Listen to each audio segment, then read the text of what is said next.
भारत रत्न विश्वेश्वरैया। लेखक डॉक्टर बरसाने लाल चतुर्वेदी। भारत के उन थोड़े सपूतों में विश्वेश्वरैया का नाम लिया जा सकता है जिन लोगों के भारत के उत्थान में योग दिया है। श्री विश्वेश्वरैया एक उच्च कोटि के इंजीनियर और प्रशासक थे। अपनी प्रखर बुद्धि के द्वारा उन्होंने भारत में सिंचाई तथा औद्योगिक विकास की योजनाओं को चालू किया। उनकी असाधारण प्रतिभा पर देश विदेश के लोग भी चकित थे। ऐसे महान विश्वेश्वरैया का जन्म मैसूर राज्य अब कर्नाटक राज्य के कोलार जिले के अंतर्गत मुद्देनहल्ली नामक एक छोटे से गांव में 15 सितंबर सन 1861 को हुआ था। इनका पूरा नाम मोक्षगुंडम विश्वेश्वरैया था।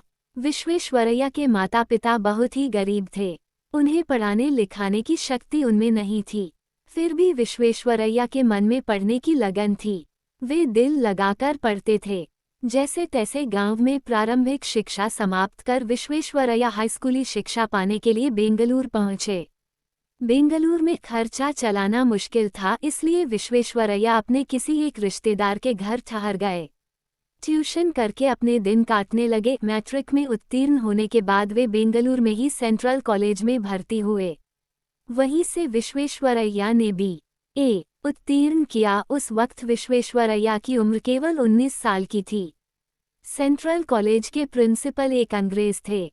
वे विश्वेश्वरैया की योग्यता तथा गुणों से बहुत ही प्रभावित थे। उन्होंने पूना के साइंस कॉलेज के प्रिंसिपल के नाम एक सिफारिशी पत्र लिखा। उस पत्र में विश्वेश्वरैया की बड़ी तारीफ थी।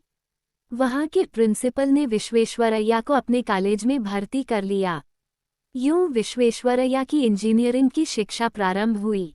इसके बाद उन्हें छात्रवृत्ति भी मिल गई। फिर क्या था, वे निश्चिंत हो अपना पूरा समय पढ़ाई में लगाने लगे। विश्वेश्वरैया समय के बड़े पाबंद थे। वे अपना एक भी मिनट व्यर्थ होने न देते थे, उल्टे ज्यादा मेहनत भी करते थे। परिणाम स्वरूप विश्वविद्यालय में समय से पहले ही अपनी इंजीनियरिंग शिक्षा समाप्त कर पाए। साथ ही बम्बई विश्वविद्यालय भर में वे प्रथम श्रेणी में प्रथम निकले। उन दिनों में बम्बई सरकार का ये नियम था कि विश्वविद्यालय भर में जो भी छात्र प्रथम निकलता था उसे नौकरी दी जानी चाहिए। इस नियम के अनुसार श्री विश्वेश्वरैया अपनी 23 साल की उम्र में असिस्टेंट इंजीनियर के पद पर नियुक्त हुए। बम्बई सरकार की नौकरी करते विश्वेश्वरैया ने नहरों के निर्माण के कार्य में बड़ी दक्षता प्राप्त की। मुख्यतः शहरों के लिए पानी तथा नालियों का प्रबंध करने में वे बहुत ही निपुण निकले। शहरों के लिए पीने के पानी की व्यवस्था करना आसान काम न था। पानी को इकट्ठा करना तथा घरों तक पहुंचाने में असाधारण मेधा की जरूरत थी। इसलिए अनेक प्रमुख नगरों के लिए पानी तथा नालियों की व्यवस्था करने हेतु वे निमंत्रित किए गए थे। विश्वेश्वरैया जब 31 वर्ष के थे तभी उन्होंने एक बहुत बड़ा कार्य साध लिया। वो है शक्कर बैरेज तथा वाटर वर्क्स का निर्माण। बात सन 1894 की है। उन दिनों सिंध प्रांत बम्बई राज्य का हिस्सा था। आज ये प्रांत पाकिस्तान में है। सिंध का बहुत बड़ा भाग रेगिस्तान है। उस प्रांत में शक्कर नामक एक छोटा सा शहर है। इस शहर के लिए पानी का प्रबंध करने का कार्य विश्वेश्वरैया को सौंपा गया। विश्वेश्वरैया ने बड़ी सूझबूझ एवं दक्षता के साथ यह कार्य संपन्न किया, जिससे सारे देश में उनका नाम फैल गया। विश्वेश्वरैया ने अपने प्रत्येक कार्य में अपनी प्रखर प्रतिभा का परिचय दिया।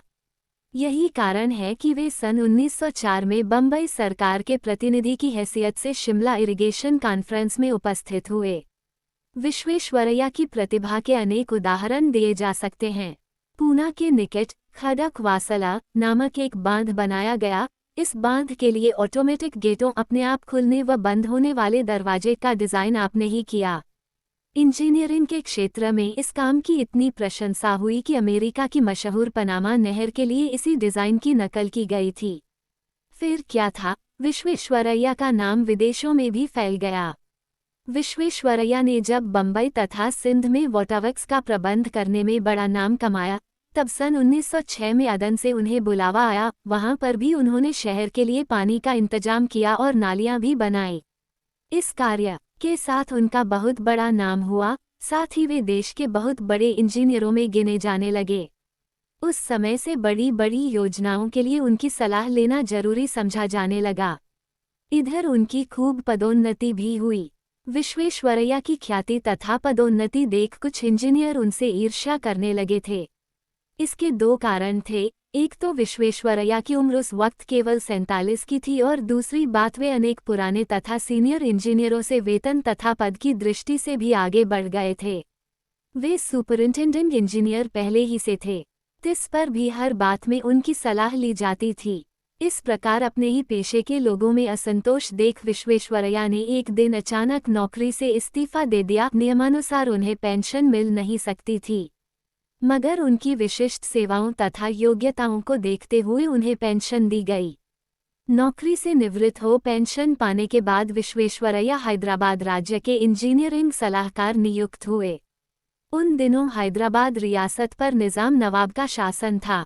नवाब दुनिया के सबसे बड़े अमीर माने जाते थे, परंतु हैदराबाद नवाब के सामने एक मुसीबत आ खड़ी थी। वह थी मूसी नदी में बाढ़। हर वर्ष मूसी में भयंकर बाढ़ आती थी। इस वजह से खूब तबाही होती थी। उस बाढ़ का पानी हैदराबाद नगर में घुस आता था, जिससे सारे कामकाज बंद हो जाते थे। विश्वेश्वरैया ने मूसी नदी पर काबू पाने की योजना बनाई, बांध भी बनवाया। साथ ही हैदराबाद नगर के लिए पानी तथा नालियों का भी बड़ा अच्छा इंतजाम किया। हैदराबाद नगर को सुंदर बनाने की योजना बनाई। नगर के बीच बागे आम नाम से मशहूर एक सुंदर पब्लिक गार्डन आप ही की योजना का फल है। ये सुंदर नगर आज आंध्र प्रदेश की राजधानी है। दक्षिण की रियासतों में हैदराबाद के बाद मैसूर का नंबर आता है। मैसूर के राजा उस समय कृष्णराज ओडेयर थे। वे एक कुशल शासक ही नहीं अपितु दयालु हृदय के भी थे। वे अपनी प्रजा को हमेशा सुखी देखना चाहते थे, इसके लिए वे नई नई योजनाएं कार्यान्वित करना चाहते थे। अपने इन उद्देश्यों की पूर्ति के हेतु मैसूर के महाराजा ने विश्वेश्वरैया को मैसूर आने का निमंत्रण दिया। विश्वेश्वरैया भी मैसूर राज्य के निवासी थे। उन्हें भी अपनी मातृभूमि की सेवा करने में आनंद का अनुभव हुआ। वे मैसूर के चीफ इंजीनियर के पद पर नियुक्त हुए। इस पद पर उन्होंने 3 वर्षों तक कार्य किया। विश्वेश्वरैया की कार्यकुशलता एवं शासन पटुता पर महाराज मुग्ध हुए। उन्होंने 3 साल बाद विश्वेश्वरैया को अपना दीवान नियुक्त किया। इस पद पर वे 6 साल तक कार्य करते रहे। इन 9 वर्षों की अवधि में विश्वेश्वरैया ने अपनी योजनाओं पर अमल करके मैसूर राज्य का नक्शा ही बदल डाला। विश्वेश्वरैया ने दीवान के पद पर कार्य करते समय राज्य के हर विभाग में सुधार किया, नई नई योजनाएं चालू की, राज्य की आमदनी बढ़ाई, बड़े बड़े कारखाने खोले, नई नहरों के द्वारा 1.5 लाख एकड़ भूमि की सिंचाई का इंतजाम किया। मैसूर राज्य के शिवसमुद्र जलप्रपात पर बिजली पैदा करने का कारखाना उन्हीं की देखरेख में खोला गया। विश्वेश्वरैया ने औद्योगिक दृष्टि से मैसूर राज्य के स्वरूप को बदलने का सफल प्रयत्न किया। उन दिनों में भी विश्वेश्वरैया ने यह अनुभव किया कि किसी प्रदेश की प्रगति व समृद्धि उस प्रदेश की सिंचाई की व्यवस्था तथा औद्योगिक उन्नति पर निर्भर होती है। यही कारण है कि उन्होंने मैसूर राज्य में चंदन का तेल, सीमेंट, साबुन, इस्पात तथा कागज के कारखाने खोले। भद्रावती में स्थापित इस्पात का कारखाना उन्हीं के पर्यवेक्षण में निर्मित हुआ था। मैसूर राज्य के विकास में विश्वेश्वरैया के प्रमुख कार्य 3 कहे जा सकते हैं। उनमें प्रमुख है कावेरी पर बांध। ये बांध कृष्णराज सागर नाम से मशहूर है। इस बांध के निर्माण से जहां उद्योगों के लिए बिजली प्राप्त हुई, वहीं पर सिंचाई के लिए पानी भी मिला। मैसूर राज्य के विकास में कृष्णराज सागर का प्रमुख स्थान है। क्योंकि भारत में ये बांध अपने ढंग का पहला था, इसका पूरा श्रेय श्री विश्वेश्वरैया को प्राप्त है। इस बांध को देखने के लिए दूर दूर से लोग आते और इसके बनाने वाले की तारीफ करते थकते न थे। मैसूर को वास्तव में इंद्रपुरी बनाने का श्रेय विश्वेश्वरैया जी को प्राप्त है। नगर को सुंदर बनाने की दिशा में वृंदावन उद्यान उन्हीं की योजना का सुंदर परिणाम है। वह नंदनवन माना जाता है। भारत के सुंदर उद्यानों में से यह एक है। दीवान के पद पर काम करते श्री विश्वेश्वरैया ने मैसूर की शासन व्यवस्था में भी कई सुधार किए। पंचायतों की व्यवस्था की। गांव और शहरों में जनता के द्वारा प्रतिनिधि चुने गए, जो वहां के सुधार कार्यों में सरकार को सलाह देने लगे। इस प्रकार जनता और सरकार के बीच सहयोग की भावना बढ़ी, फलतः राज्य का अच्छा विकास हुआ। विश्वेश्वरैया ने मैसूर राज्य के लिए अपना एक बैंक भी बनाया। इस प्रकार राज्य के आर्थिक विकास में उनकी देन अद्भुत है। शिक्षा के क्षेत्र में भी विश्वेश्वरैया ने राज्य की अभूतपूर्व उन्नति की। उन दिनों दक्षिण में केवल मद्रास विश्वविद्यालय स्थापित था। उस समय सारे देश में केवल 5 विश्वविद्यालय काम कर रहे थे। विश्वेश्वरैया ने मैसूर राज्य के लिए एक अलग विश्वविद्यालय स्थापित करना चाहा। इस प्रयत्न में उन्हें अनेक बाधाओं का सामना करना पड़ा। आखिर वे अपने प्रयत्न में सफल हुए।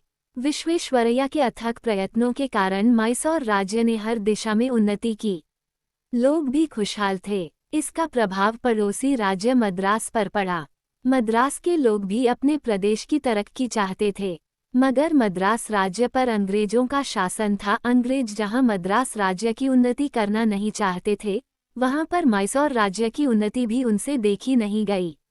उन लोगों ने विश्वेश्वरैया के विरुद्ध मैसूर महाराजा के कान भरना शुरू किया। ऐसी दशा में विश्वेश्वरैया ने वहां पर काम करना अपनी शान के विरुद्ध समझा और 1918 में उन्होंने अपने पद में इस्तीफा दे दिया।